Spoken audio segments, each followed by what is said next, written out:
do que o Senhor tem tido para com as nossas vidas. Senhor, e nós não temos outra palavra a dizer, gratidão. Obrigado, obrigado. Vamos com a graça e a paz do Senhor Jesus. Por gentileza, podeis assentar. Eu quero compartilhar uma palavra que, se você assim permitir, irá mudar a sua vida. O título da mensagem é Como Viver em Paz. Queridos, você vai aprender hoje como viver em paz. Eu quero usar como texto base Filipenses capítulo 4, versículo 7. Filipenses 4, versículo 7. Você pode acompanhar comigo aqui no telão. Filipenses 4, 7. Diz assim: E a paz de Deus, que excede todo entendimento, guardará o coração e a mente de vocês em Cristo Jesus. Tudo o que você precisa para viver em paz é ter a mente e o coração tranquilo, a mente e o coração em paz. Queridos, quando as pessoas não vivem em paz, elas estão vivendo em conflitos, ok? Conflito é o choque de elementos contrários, profunda falta de entendimento entre duas ou mais pessoas. Os conflitos podem ser classificados da seguinte forma: conflitos internos e conflitos externos.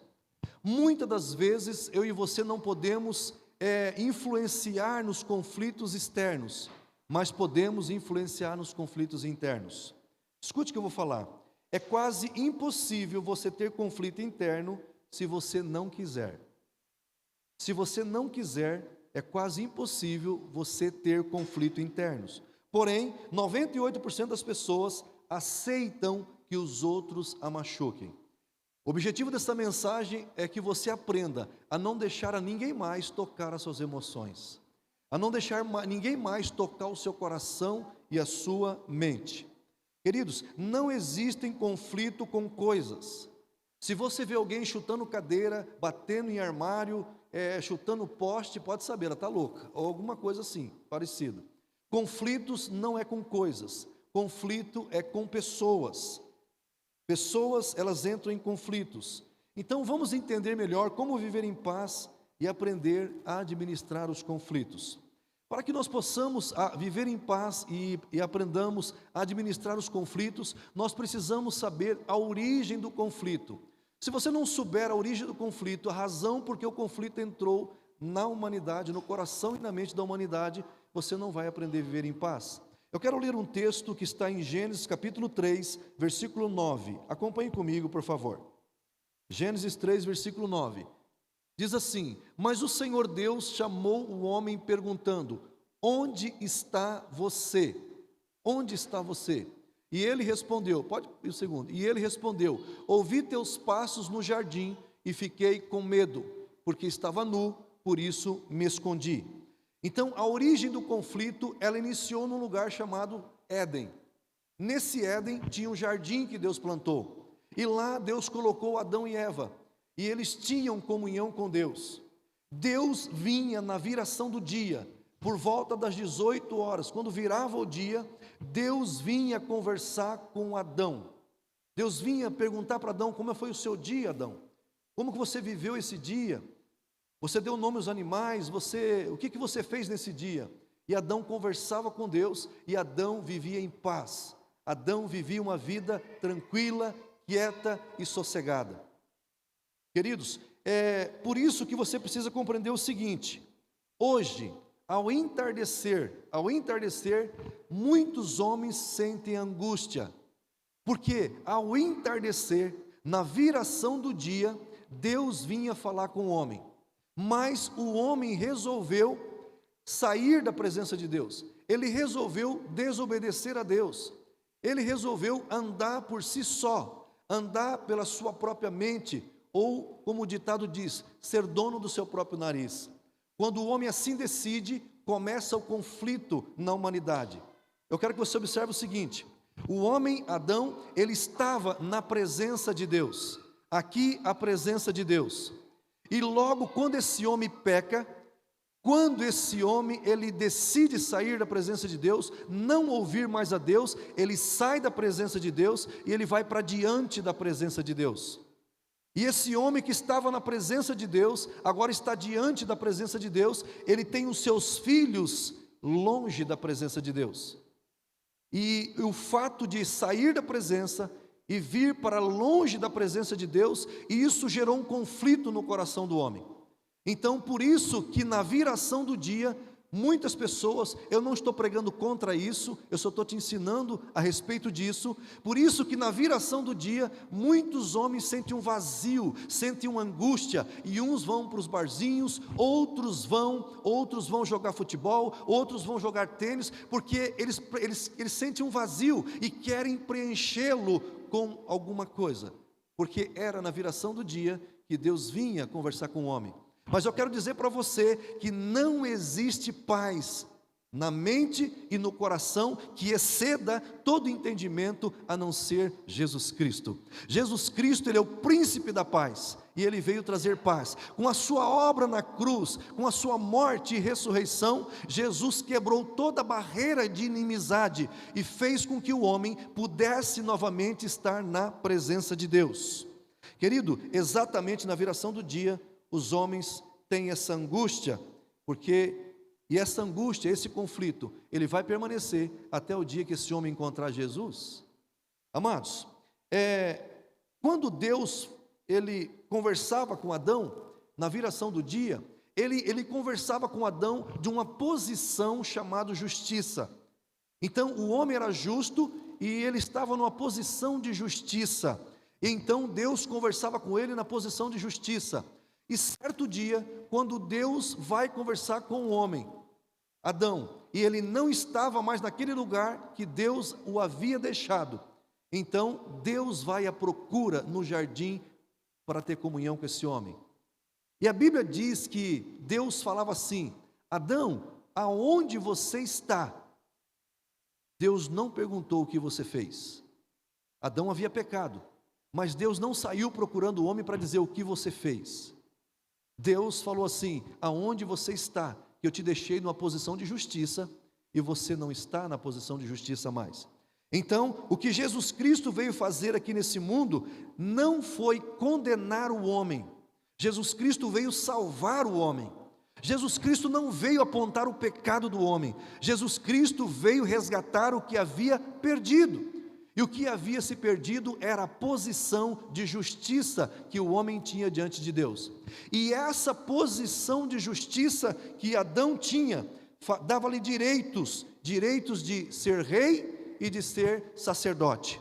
Então, Adão, como rei, ele administrava, ele fazia a gestão do jardim. E como sacerdote, ele conversava e tinha comunhão com Deus, ele ministrava na presença de Deus. Então, o que Jesus morrendo na cruz veio salvar, não foi simplesmente o homem, mas sim a posição que esse homem tinha. O homem tinha uma posição na presença de Deus e a perdeu indo para longe por causa do pecado. Jesus morre na cruz, ele quebra a barreira de inimizade, estabelece a paz, e agora Jesus disse: eu sou o caminho. Olha aqui, ó, eu sou o caminho, longe, eu sou a verdade, diante, e eu sou a vida, na presença de Deus. Então, por meio de Jesus Cristo, eu e você e quaisquer homens da face da terra poderão novamente voltar na presença de Deus por um caminho, um único caminho, chamado Jesus Cristo. Olha o que a Bíblia diz em Mateus 18:11. Mateus 18:11, olha lá, o próprio Jesus dizendo, Mateus 18:11. Olha o que ele diz: o Filho do Homem, aqui é Cristo, o Filho do Homem veio para salvar o que se havia perdido, não quem se perdeu. Então Deus veio salvar a posição do homem, porque se o homem está na posição de justiça, ele está salvo. Aleluia. Deus veio colocar novamente o homem na posição de justiça. Amados, Jesus diz, eu vim salvar o que estava perdido, e não quem se perdeu. Então ele veio salvar a posição que a humanidade havia perdido. Jesus nasce da Virgem Maria, e quando recebe o Espírito Santo, ele se torna o Cristo ungido. E como ungido, como Cristo, fez maravilhas e milagres por toda parte, mas ele decidiu morrer na cruz para resolver o problema da humanidade. Escute, o sangue de Jesus, ele tem uma ação tríplice. O sangue de Jesus clamou por você, O sangue de Jesus pagou por você. O sangue de Jesus purificou você. Você precisa entender isso. O sangue de Jesus, ele purificou o pecado de Adão na sua vida. Agora você não vai mais para o inferno eterno. Você tem a vida eterna. A Bíblia diz: aquele que tem o Filho tem a vida eterna. O sangue de Jesus pagou os seus próprios pecados. Ele perdoou os seus pecados. Então agora, se você crê em Cristo e se arrepende, então os seus pecados todos estão perdoados. Jesus, ele remiu os nossos pecados, ou seja, tirou a culpa do pecado. Você nem precisa se sentir culpado mais. Pastor, e quando eu peco agora? Você se arrepende, recebe o perdão e toca a sua vida. Aleluia, glória a Deus. Esta é a essência do conflito da humanidade. A humanidade é em conflito. Lembra quando Deus estava procurando Adão? Adão, onde você está? Adão respondeu: eu tive medo e me escondi. Então, depois que o homem começou a viver em conflito, por ter escolhido viver longe da presença de Deus, o homem passa a ter medo. Por isso, amados, a essência do conflito da humanidade, o medo, ele vai durar enquanto o homem não encontra Jesus Cristo. Imagine que tem um quadro aqui na frente. Você vai entender algumas coisas agora. Imagine que tem um quadro aqui na frente. Tudo começa pelo medo. O homem teve um conflito porque se apartou de Deus. Quando ele se aparta de Deus, ele tem medo. E o medo, olha aqui, o medo aqui em cima, ele gera passividade. O medo gerando passividade, ele gera dissociação da alma, dispersonificação da alma, paranoia, surto. Junto com isso vem os vícios, e junto com isso vem a opressão, a obsessão, a depressão, o endemoniamento e a possessão. Tudo começa pelo medo. Por isso que a Bíblia diz 366 vezes: não tenha medo. Quem não tem medo não tem conflito. Quem não tem conflito está vivendo em paz, porque encontrou Jesus, o príncipe da paz. Por isso que Jesus está dizendo: se você me tem, você não precisa temer. Aleluia, não precisa ter medo. Então agora, só para você entender, o homem estava na presença de Deus, ele peca, ele sai da presença de Deus para diante da presença, tem os seus filhos longe da presença, perde o direito de ser rei e sacerdote, de governar, de fazer a gestão dos seus negócios e agora também de poder comunicar-se com Deus. Quando ele não se comunica mais com Deus, isso gera um conflito dentro dele e esse conflito gera medo. E o medo, ele tem consequência. Segundo ponto da minha mensagem, a consequência de viver com medo. A consequência de viver com medo. Por causa do medo, nós atacamos pessoas. Existem pessoas que matam por medo. As pessoas têm medo de morrer, as pessoas têm medo de faltar as coisas, têm medo do futuro, as pessoas têm medo de escuro, as pessoas têm medo de tudo. Amado, escute o que eu vou falar. Quanto maior o medo, mais violento as pessoas se tornam. Eu conheci um rapaz que ele tinha no seu armário lotado de alimento, mas mesmo assim ele tinha medo de faltar alimento.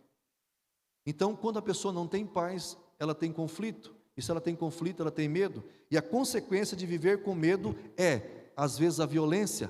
E às vezes, o medo torna a pessoa egoísta, porque ela começa a buscar para si só. Escute o que eu vou falar. Adão amava Eva, mas quando ele pecou, Deus falou assim: por que você pecou, Adão? Ele disse: a mulher que o Senhor me deu. Ele se tornou egoísta, ele não defendia mais a mulher. Ele começou a pensar em si só, e não defendeu mais a mulher. Então o medo nos torna egoísta. Acompanhe comigo aqui agora, o que Tiago fala a respeito disso. Tiago 4, de 1 a 3, acompanhe comigo, essa mensagem é tremenda, maravilhosa, eu estou construindo um pensamento que vai libertar a sua vida. Olha lá, Tiago 4, de 1 a 3, olha lá. De onde vêm as guerras, contendas que há entre vocês? Ou seja, de onde vêm os conflitos? Olha lá, não vem das paixões que guerreiam dentro de vocês, conflitos internos? Vocês cobiçam coisas, mas não as têm, matam e invejam, mas não conseguem obter o que desejam. Vocês vivem a lutar e a fazer guerras, não têm porque não pedem. Quando pedem, não recebem, pois pedem por motivos errados, para gastar em seus prazeres.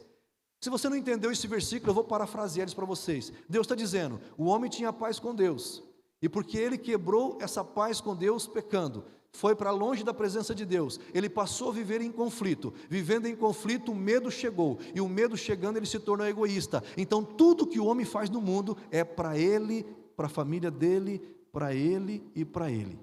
E isso gerou conflito, por isso muitas pessoas estão sem paz. Resumindo, Deus está falando ali através de Tiago: vocês não recebem porque estão pedindo só para vocês. E aí, se você entende de geografia, você vai entender o que estou falando. No mapa ali de Israel, nós temos 3 rios. Tem a nascente do Rio Jordão,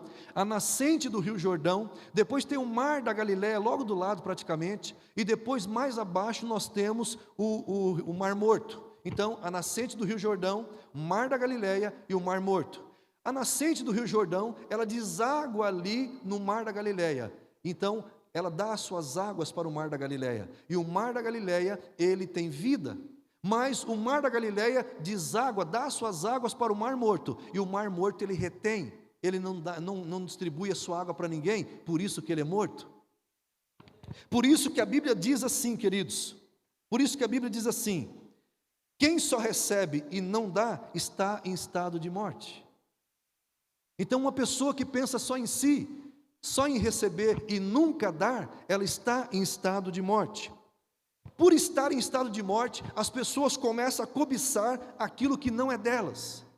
Então a cobiça é por causa do medo de faltar as coisas, medo de perder a posição. Por que há confusões nos trabalhos, nas empresas? Porque um tem medo de perder a posição, de tomar a posição do outro, de perder a sua posição. Mentem, pisam, e assim por diante. Vocês estão compreendendo o que eu estou falando?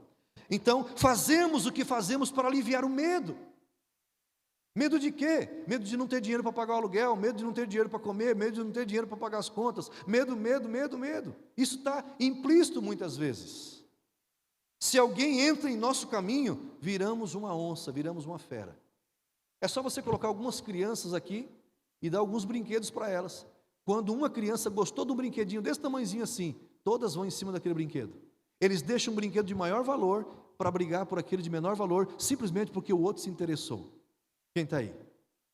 Vocês estão aí? Então, se alguém entra no caminho, a pessoa ela tem um conflito. Se alguém quiser aquilo que é teu, vai gerar conflito. Então agora, nós queremos dar continuidade nessa mensagem, para que você possa entender um pouco mais sobre o conflito, para você viver em paz. 1 Coríntios 6, de 1 a 8, Paulo trata sobre isso. 1 Coríntios 6, de 1 a 8, ele trata sobre isso. Paulo está dizendo: se algum de vocês tem queixa contra outro irmão, como ousa apresentar a causa para ser julgada pelos ímpios, em vez de levá-la aos santos? Vocês não sabem que os santos hão de julgar o mundo? Se vocês hão de julgar o mundo, acaso não são capazes de julgar as causas de menor importância? Vocês não sabem que haveremos de julgar os anjos? Quanto mais as coisas dessa vida. Portanto, se vocês têm questões relativas às coisas dessa vida, designem para juízes os que são da igreja, mesmo que sejam os menos importantes. Digo isso para envergonhá-los. Acaso não há entre vocês alguém suficientemente sábio para julgar uma causa entre irmãos? Mas, em vez disso, um irmão vai ao tribunal contra outro irmão, e isso diante de descrentes. O fato de haver litígios entre vocês já significa uma completa derrota, porque não preferem sofrer a injustiça, porque não preferem sofrer o prejuízo. Em vez disso, vocês mesmos causam injustiças e prejuízos, e isso contra irmãos. Paulo está dizendo, está tendo um conflito entre os irmãos. Existe conflito entre pessoas, e às vezes dentro da igreja. E ele está dizendo, será que não tem ninguém sábio? E eu quero ampliar um pouco isso. Quando existe conflito nas famílias de cristão, será que não tem um homem sábio em casa? Será que não tem uma mulher sábia em casa que possa resolver esse conflito? Será que não tem ninguém sábio na igreja que tem que levar para resolver lá fora? Pastor, o que você está querendo dizer? Eu estou querendo dizer que conflito de família não fica levando para todo mundo, meu irmão. Mulher não expõe o seu marido, marido não expõe a sua mulher, pais não expõem os seus filhos, filhos não expõem os seus pais. Ninguém precisa saber do seu problema, somente aqueles que Deus designar de uma forma sábia para te ajudar a resolver o problema. Quem está aí? Como que você vai trazer uma pessoa que também tem conflito, um descrente, que não encontrou Jesus para resolver o seu problema? Ou seja, vai virar 3 redemoinhos. Quem está aí? Então você precisa, o que esse texto está dizendo é como resolver os conflitos. Ou seja, ele está dizendo, chame alguém da igreja, ou seja, chame alguém que está na presença de Deus, chame alguém que está em comunhão com Deus, alguém que tem paz, não alguém que também está em conflito. Aleluia. Amados, uma conversa das partes junto ao mediador, é isso que está falando.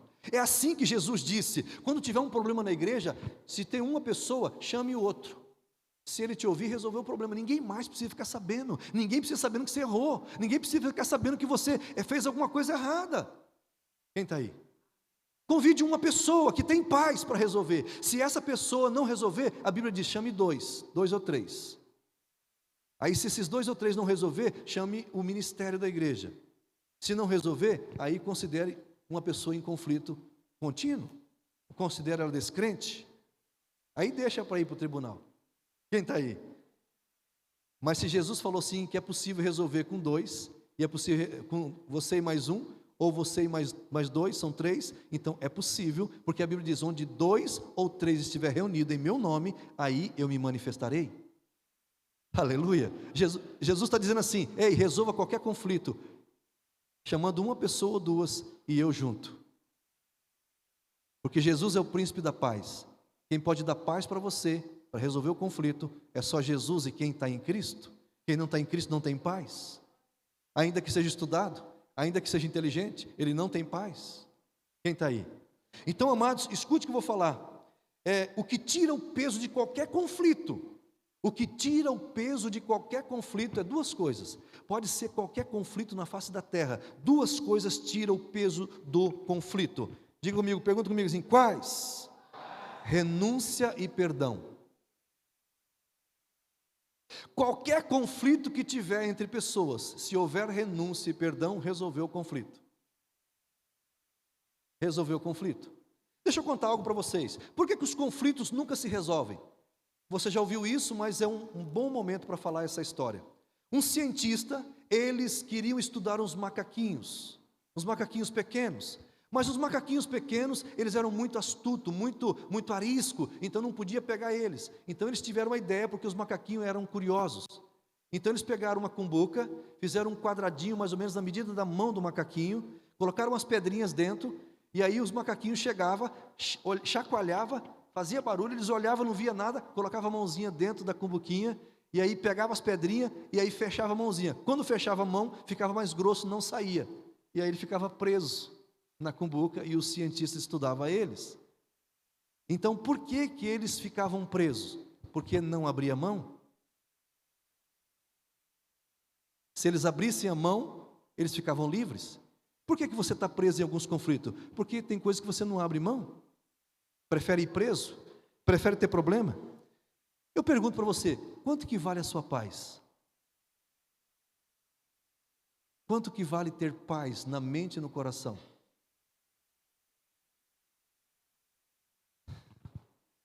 Vocês estão gravando, eu ia dar um testemunho, mas não pode dar o testemunho, senão a pessoa pode ver, e eu não quero expor ninguém, amém? Mas quanto vale a sua paz?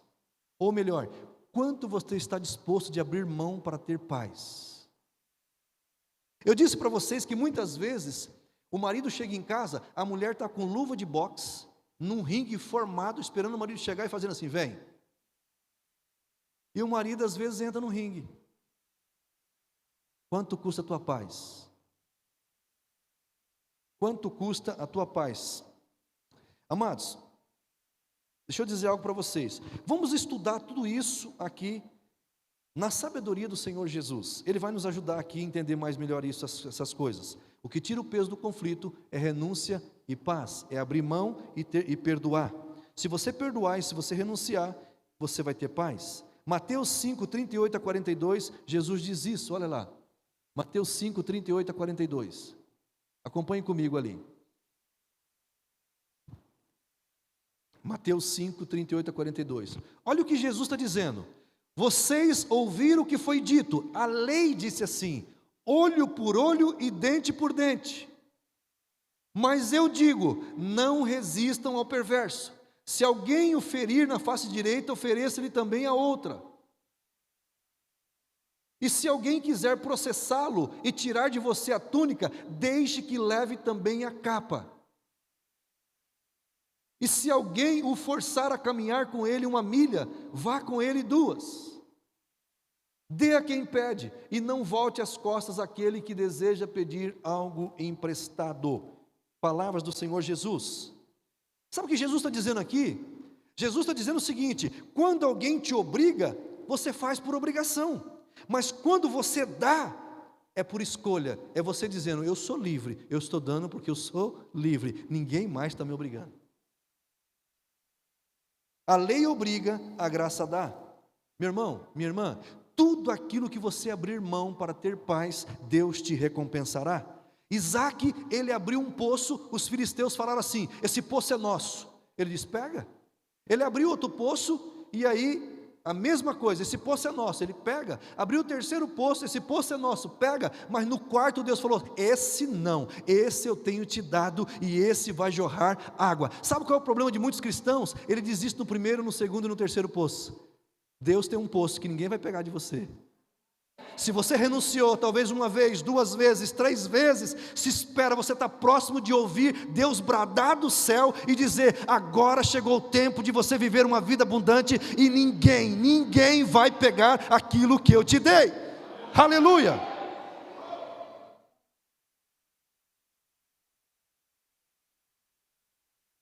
Nós não temos tempo para falar tanta coisa, mas vamos continuar. Terceiro ponto, é necessário ter valor e princípio. Então você precisa entender aqui agora, o homem estava na presença de Deus, ele vai para diante da presença de Deus, e ele vai para longe da presença de Deus. Longe da presença de Deus, ele perde a sua posição de rei e sacerdote, posição de justiça. Ele perde a sua posição de governar, e perde a sua posição de estar na presença de Deus e ter paz. E o homem sem governo e sem paz, ele tem medo, e com medo ele se torna egoísta, e se tornando egoísta, ele procura cobiçar as coisas que é do outro, ele procura viver de uma maneira violenta. E agora, nós estamos encaminhando para resolver o problema. Como é que resolve o conflito? Renúncia e perdão, dando, aleluia. Terceiro, é necessário ter valor e princípio, e é impossível você ter valor e princípio longe de Deus. É impossível você ter valor e princípio se você está com um conflito. Então, o valor e princípio diz respeito a se ter relacionamento com Deus. O nosso relacionamento e comunhão com o Espírito Santo resulta-nos uma vida onde flui verdadeiros valores e princípios baseados na verdade que é a palavra de Deus.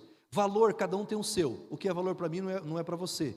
Mas princípio é universal. Por exemplo, honestidade, bondade, respeito é para todo mundo ter. Quem está aí?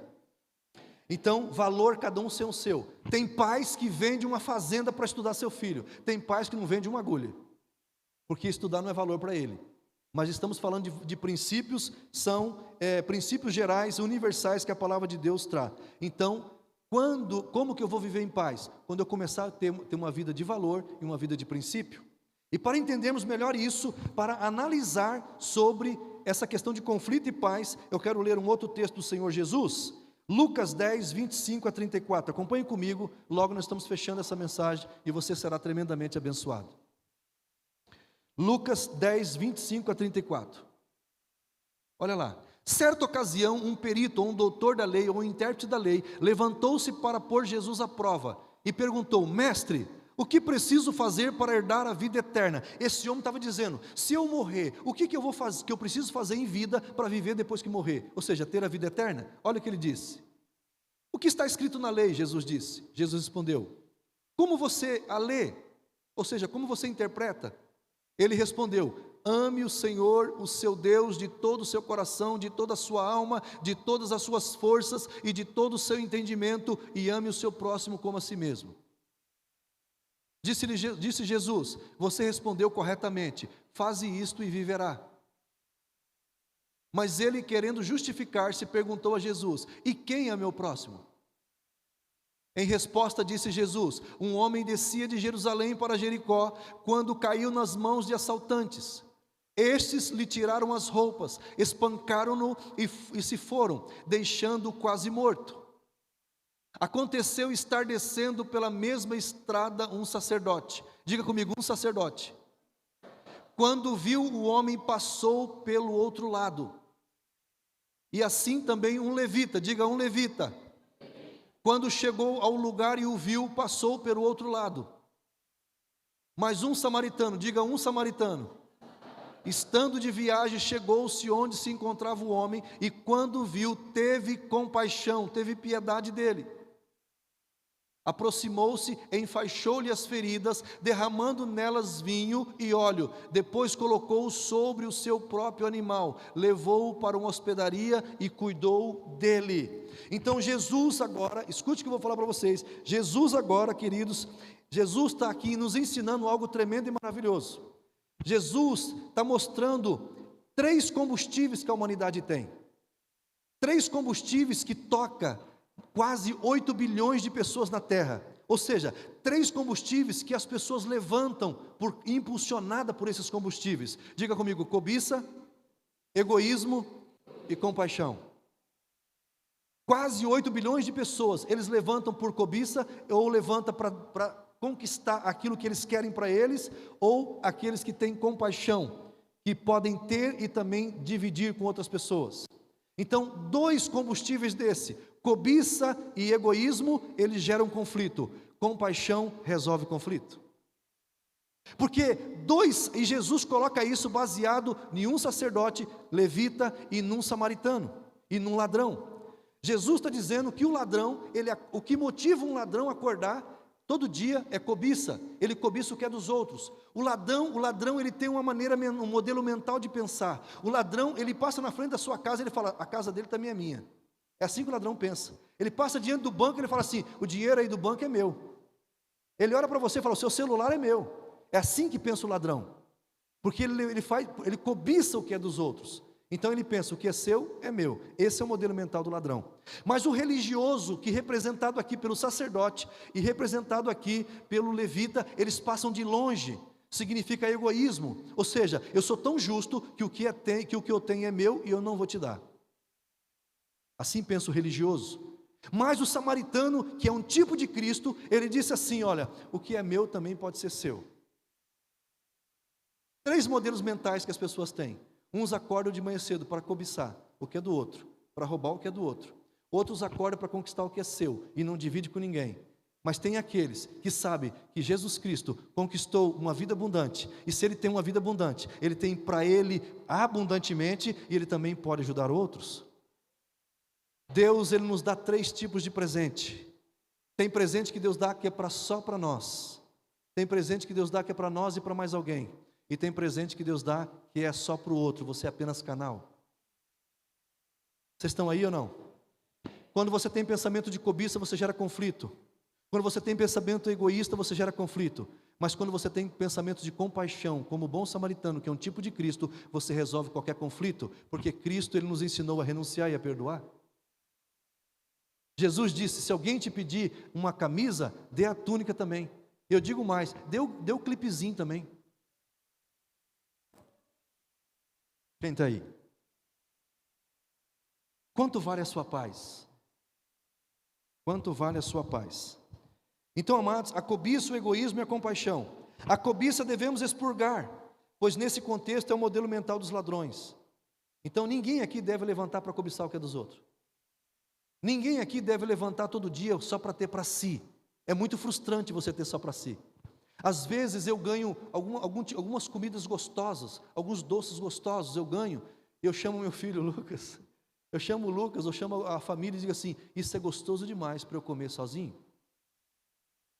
Às vezes eu ganho um passeio e eu falo assim, esse passeio é bom demais para eu fazer sozinho, tem que ter mais alguém para se alegrar comigo. Aliás, deixa eu dizer para você, imagine você com todo o dinheiro do mundo, com os melhores carros, com tudo que você sonhou, a tua alma sonhar no mundo, só que não tem ninguém para saber que você tem aquilo. É legal? Você tem uma praia só para você? Você tem uma cidade só para você? Cheio de ouro? Vale alguma coisa? Está entendendo porque muitas pessoas, não estou generalizando, muitas pessoas vivem em depressão, muitas pessoas vivem tristes? Vai ganhar uma alma, vai fazer o bem a alguém para você ver se você não melhora. Alô, vocês estão aí? Escute isso aqui, ó. Se você cobiçar, aí começa o conflito. 1 Coríntios 10, 6, olha lá. 1 Coríntios 10, 6. Olha lá, 1 Coríntios 10, 6. Estas coisas ocorreram como exemplos para nós, para que não cobicemos coisas más, como eles fizeram. Paulo está dizendo, não cobice coisas más. Quando Paulo fala assim, não cobice coisas más, ele está dizendo o seguinte, você pode cobiçar as coisas boas. O conflito vem quando você cobiça aquilo que não é seu. Mas se você cobiçar o que é seu e cobiçar as coisas boas que é sua, então não tem problema. O problema está, o conflito está em você cobiçar aquilo que não é seu. Deixa eu dar um exemplo para você. A Bíblia fala assim, ó, não cobice o jumento do próximo, não cobice a casa do próximo, não cobice a empresa do próximo, não cobice a mulher do próximo, não cobice os empregados do... Quem está aí? Eu não posso cobiçar nada do próximo. Sabe por quê? Diga comigo, Pai nosso, que estás no céu, santificado seja o vosso nome, venha a nós o vosso reino, seja feita a vossa vontade, assim na terra como no céu. Agora, presta atenção, o pão nosso de cada dia dai-nos hoje. A pergunta é, Jesus nos ensinou a pedir o nosso pão para quem? Para o Pai. Então o que é seu não está com o teu irmão, está com o Pai. Por que você está cobiçando a casa do seu irmão? Por que você está cobiçando o carro dele? Por que você está cobiçando o dinheiro dele?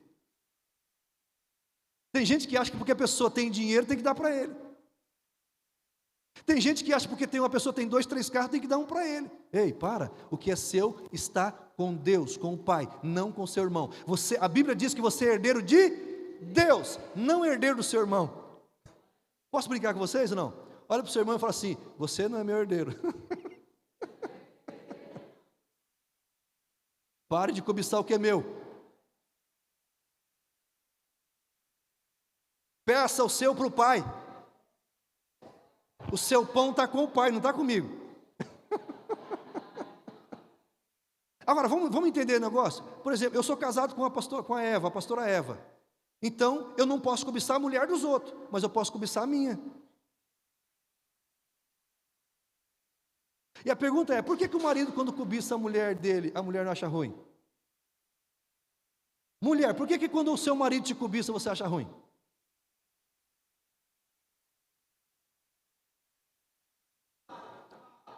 Um minuto de silêncio. Vamos continuar? Ó, você precisa querer o que Deus te deu. O pão nosso de cada dia dá-nos hoje. Pastor, como é que eu cresço na vida? Como é que eu prospero e vivo uma vida abundante? Agradecendo a Deus por aquilo que você tem e por aquilo que você vai ter. Essa é a oração. Deus, obrigado pela comida que eu tenho, pela comida que eu vou ter. Obrigado pela casa que eu tenho e pela casa que eu vou ter. Obrigado pela empresa que eu tenho e pela empresa que eu vou ter. Obrigado pelo dinheiro que eu tenho e pelo dinheiro que eu vou ter. Obrigado pela unção que eu tenho e pela unção que eu vou ter. Obrigado pela presença de Deus que eu tenho, pela presença de Deus que eu vou ter. Quando você começa a ter gratidão, as coisas mudam na sua vida, e o conflito vai embora, e você começa a viver em paz. Mas quando você reclama, o prefixo re, quando você clama, você está pedindo, e quando você reclama, você está dizendo, faz 2 vezes. Então quando você fala assim, minha vida não presta, fala assim, ela não presta 2 vezes. Eu estou sem dinheiro 2 vezes. Está entendendo? Pare de reclamar, que você está pedindo mal 2 vezes. Seja grato. Tenha gratidão a Deus. Vive em paz. O que é teu não está com o próximo. Somos herdeiros de Deus e não do irmão. Aleluia. A cobiça faz pensar que o que é seu também é meu. O egoísmo, ele faz com que você não reparta aquilo que Deus te deu. Mas a compaixão, diga comigo, compaixão. Esse aqui eu quero enfatizar. Olha só. Lucas 10, 33, 34, eu quero enfatizar a compaixão, porque é ela que vai trazer paz na sua vida. Olha lá. Mas um samaritano, estando de viagem, chegou onde encontrava o homem, e quando o viu, teve piedade. Piedade ali é compaixão. Teve compaixão dele. Olha o que ele faz. Ele fez o que ele podia fazer. Olha lá, aproximou-se. O que Jesus disse? Quem que é o próximo? O meu próximo é aquele que eu me aproximo dele. Então, o samaritano falou assim, ele se aproximou daquele homem que estava caído, ele disse assim, você é o meu próximo. Então, quando você se aproxima de alguém, não queira dele, sirva a ele. Você quer saber de uma coisa? Sabe por que muitas pessoas, eles não querem que algumas pessoas cheguem até ele? Porque as pessoas só chegam pedindo para ele. A coisa mais horrível que tem é quando uma pessoa se aproxima de você por aquilo que você tem e não por aquilo que você é. Imagine, eu me aproximo do João, ele tem uma câmera bonita aqui, eu me aproximo dele, ô João, legal, mas eu estou de olho na câmera dele, que chato. Esquece a câmera. João, você é demais, cara. Entende? E dependendo da câmera, eu te amo em Cristo Jesus. Compaixão. Jesus elevou a compaixão, é empatia ao quadrado. Empatia quer dizer, se coloque no lugar do outro. Compaixão, Jesus elevou ao quadrado. Ele diz assim, não só se coloque no lugar do outro, mas sinta a dor do outro. O religioso passou, o ladrão só queria pegar o que era dele. O que é seu é meu e acabou. E eu, se preciso for, eu bato em você. Eu mato você para pegar o que eu tenho, o que eu quero. O religioso diz assim, eu sou tão justo que eu não vou perder tempo com ninguém. Não se aproximou. Mas o samaritano falou assim, o que é meu também pode ser seu. E o que eu posso fazer por você é isso, eu te abençoo. Então se aproxime das pessoas para servir as pessoas, não para pegar o que elas têm. E você vai ajudar as pessoas com aquilo que você tem. E ele se aproximou, olha o que ele fez. Enfaixou-lhe as feridas, derramando nelas vinho e óleo. O original é o contrário, tá? Ali, no original não é vinho e óleo. No original é óleo e vinho. É o contrário, tá? Porque o óleo, o certo seria vinho e óleo, ok? Porque o vinho, ele está sujo, ferida, está machucado, coloca o antisséptico. Mas Jesus nos ensina diferente no original. Ele passa o óleo primeiro, para amolecer a casca, para você não sofrer. Então, por isso que nós fizemos o retiro de integração. Retiro de integração não é para tratar pecado de ninguém, não é para bater em ninguém, é para dizer assim, venha, passa o óleo, venha como está. E depois Jesus vai trabalhar na sua vida. Depois, mais para frente, vão mexer com o vinho, mas agora é o óleo. E aí o que ele fez? Colocou sobre o seu próprio animal, levou-o para uma hospedaria e cuidou dele. Ele cuidou dele. Queridos, a compaixão, ela faz isso. Eu quero pedir o Ministério da Música que suba, por favor. Igreja é lugar de compaixão. Igreja é lugar de compaixão. Deus só ama através de você e através de mim. Deus não vai descer aqui para amar ninguém. Deus, Ele vai amar as pessoas através de você e através de mim. Então, ser cristão não é simplesmente você dizer eu tenho uma religião. Nós não temos religião, nós seguimos a Cristo. E seguir a Cristo é deixar Cristo se expressar através de você. As pessoas vão saber que Deus te ama quando você deixar Cristo aparecer na sua vida. Por isso eu tenho que ver o que eu falo, como que eu falo, a minha maneira de pensar. A minha maneira de pensar é, o que é meu pode ser seu. Então se Deus me deu, eu posso compartilhar com você o amor, eu posso compartilhar com você a paz, eu posso compartilhar com você até aquilo que eu tenho. Quem está aí? Igreja é lugar de compaixão. Igreja não é lugar de um ficar falando do outro, de arrumando conflito, e PPP. Não, igreja não é lugar disso. Igreja é lugar de compaixão, de você sentir a dor do outro. Igreja é como se fosse, entenda, é como se fosse um grande hospital. Alguns vêm na UTI, alguns estão na hospedaria, outros já estão andando pelos corredores e alguns já estão servindo. Mas todos são frutos e alvos do amor de Deus. Então, querido, devemos exercer a compaixão com domínio próprio. Escute isso aqui que eu vou falar. Devemos exercer a compaixão com domínio próprio, tá? Muitas pessoas, se você fez isso, está perdoado, e fique em paz, tá? Mas devemos exercer a compaixão com domínio próprio. Tem pessoas que fazem um trabalho maravilhoso, só que ele filma, ele mostra para todo mundo a desgraça do outro. Para ele dar R$100 para a pessoa, ele faz uma filmagem, mostra tudo. Mesmo que a pessoa permita, mas está expondo a pessoa. Então eu quero ver essas pessoas fazer tudo isso sem filmar, sem ganhar seguidores. Tá? Eles querem ganhar seguidores. Eu descobri uma maneira tremenda de ganhar seguidores. E imediatamente eles começam a seguir você. Chega numa caixa de abelha bem grande assim, cutuca ela. Você vai ter milhares de seguidores assim, na hora. Assim, sabe? E te garanto que eles não vão desviar, eles vão seguir você até pegar. Tá? Não filme o que você está fazendo. Agora eu quero dizer para vocês, amados, quanto vale a sua paz? Me entenda, tá? Me entenda, tá? Quantas vezes você perde a paz porque o seu marido deixa a toalha molhada em cima da cama? Você limpa tanta casa que não sobra tempo de você usufruir da sua casa. Quem está aí? E ai daquele que sujar a casa. Meu irmão, você precisa aprender a viver em paz. Queridos, quanta briga, quanta confusão, porque o marido deixou uma botina lá na área, outra lá no quarto. Deixa a botina na área, deixa a outra lá no quarto. Vai lá e pega e guarda. Quanto que vale a sua paz? Quem tem criança pequena? A criança pequena vai e pega. Toda criança pequena ela tem um baúzinho cheio de brinquedo. E que todo mundo chega, ela quer mostrar, ela faz assim, ó, vai brinquedo para tudo quanto é lado. Se você tem uma criança pequena, você vai ter que aprender a catar brinquedo. Ensina ela a te ajudar a catar. Deixa os brinquedos esparramados. Pastor, você é louco. Não, irmão, eu tenho paz. Eu vivo uma vida quieta e sossegada. Eu tenho um cachorro caramelo. O cachorro mais famoso que tem agora é caramelo. Tá? Ele foi abandonado na minha casa, tá? E aí esse cachorro ele tem um costume, ele tem umas unhas afiadas, e quando eu chego com o carro ele faz o que na porta? Só que um carro é um ser inanimado, um carro não tem alma. O cachorro ele não tem alma, mas tem vida. Quem está aí? Diga comigo, use as coisas e ame as pessoas, e você terá paz. Quantas vezes você perde a paz porque você quer amar as coisas, tem que estar tudo no lugar, tem que estar nos trinques. Aí a pessoa morre, e aí você fica chorando nos cantos.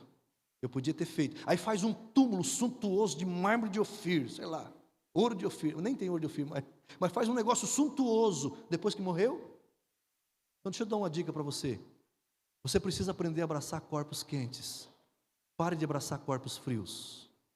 O que você tem que fazer, faça enquanto a pessoa está viva, enquanto ela está quente. Se você é casado, se você tem liberdade, essa pessoa que está ao seu lado, você tem que abraçar ela enquanto ela está quente. Depois que ela esfriar, não precisa mais. Quantas pessoas fazendo de tudo para abraçar cadáveres que estão gelados? A pergunta é, você que perdeu um ente querido, o que você daria? Quanto você pagaria para ter mais 5 minutos com essa pessoa que você amava e perdeu ela? Será que você deixaria ela, você falaria para ela assim, pode deixar a roupa aí jogada, molhada em cima da cama, eu cato. Por que você não faz isso em vida? Por que tem que esperar morrer para você valorizar quem Deus colocou do seu lado? Meu irmão, para de confusão. Para de ser cri-cri. Para de inventar moda. Deixa eu explicar para você. Eu tinha um problema com a minha esposa com chave. Porque chave para mim abre portas. Então toda vez que a minha esposa esquecia a chave, eu brigava com ela. E um dia quase perdi ela. Falei, Jesus me perdoe. Eu falei, ela vale mais que a chave. Manda fazer outra chave, troca a fechadura, troca a porta. Mas ela, se ela for, já foi. Então nós paramos de brigar por causa de chave. A pergunta é, quanto vale a sua paz?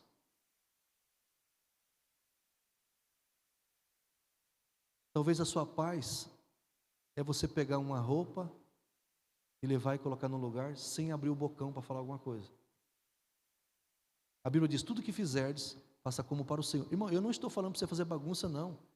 Eu só estou falando que às vezes pode acontecer e você tem brigado, tem perdido a paz por causa dessas coisas. É claro que temos que ser organizados, mas por causa da organização você vai brigar com uma pessoa que ainda está quente e depois vai chorar depois que ela esfriar? Como viver em paz? Eu tenho feito alguns cultos fúnebres, e eu vejo pessoas na beira do caixão falando tanta coisa. Eu gostaria que nós terminássemos esse culto de uma maneira diferente. Não vamos terminar pulando, nós vamos cantar aqui. E nesse louvor, eu gostaria que você, se você tem a sua família aqui, você abrace ela. Se você é marido, esposa, sinta o calor dela, enquanto ela está viva, enquanto ele está vivo. Os filhos. E depois que você abraçou a sua família, abrace entre os irmãos. É um tempo precioso que Deus está permitindo para vocês. Quanto custa a sua paz? Como viver em paz? Deixa eu dizer algo para vocês aqui ainda. Devemos exercer a compaixão com domínio próprio para não filmar o que temos feito. O ladrão que levanta por cobiça, ele diz assim: o que é seu é meu. O religioso disse: o que é meu é meu, que é aquele que é egoísta. O samaritano disse: o que é meu também pode ser seu. O generoso sabe que Deus coloca muito nas mãos para a generosidade. Olha lá Provérbios 11, 25. Olha lá, Provérbios 11, 25. O generoso prosperará. Quem dá alívio aos outros, alívio receberá. Se você vive em conflito, você está pondo alívio nas pessoas? Não. Quem vive em conflito, quem é brigão, ele está colocando peso nas pessoas. Mas a Bíblia está dizendo, quem dá alívio às pessoas, ou seja, tira o peso do conflito, esse vai receber alívio também da parte do Senhor. Meu irmão, viva em paz. Escute isso aqui. Como viver em paz? Viver em paz sabendo que nós estávamos longe de Deus, longe da presença de Deus, por meio da obra perfeita de Cristo Jesus na cruz. Eu e você podemos estar na presença de Deus como reis e sacerdote, porque Ele nos fez reis e sacerdote para servir o seu Deus e Pai. Então nós podemos estar na presença de Deus 24 horas por dia e termos paz com Deus. Se você tem paz com Deus, você tem paz com você. Se você tem paz com Deus e paz com você, você tem paz com todas as outras pessoas. A Bíblia diz, se possível for, tenha paz com todos. Então como é que você tem paz? Entendendo que por meio de Cristo Jesus, você pode chegar na presença de Deus. Como é que você tem paz? Entendendo que viver com medo, ele te faz se tornar egoísta e te faz se tornar uma pessoa cobiçosa. Mas, se você entender o valor e o princípio da palavra de Deus, você vai estar na presença do Pai, vai receber instruções do Pai pela palavra. Então, como viver em paz? Tenha compaixão das pessoas. Como viver em paz? Renuncie e perdoa. Como viver em paz? Esteja na presença de Deus. Como viver em paz? Pratique a renúncia e o perdão. Como viver em paz? Abra mão. Tem situações que, se você abrir mão, você vai ter paz e Deus te recompensará. Querido, continue abençoados. Coloque-se em pé, vamos louvar e depois abrace as pessoas enquanto elas estão quentes. Você é bem-vindo aqui. A casa é sua, pode entrar. Me esvazio de mim. Me esvazio de mim.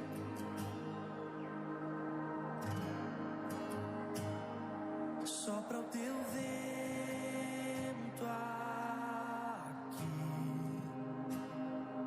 toma o teu trono, vem reinar. Nós queremos te ouvir. Oh, nós queremos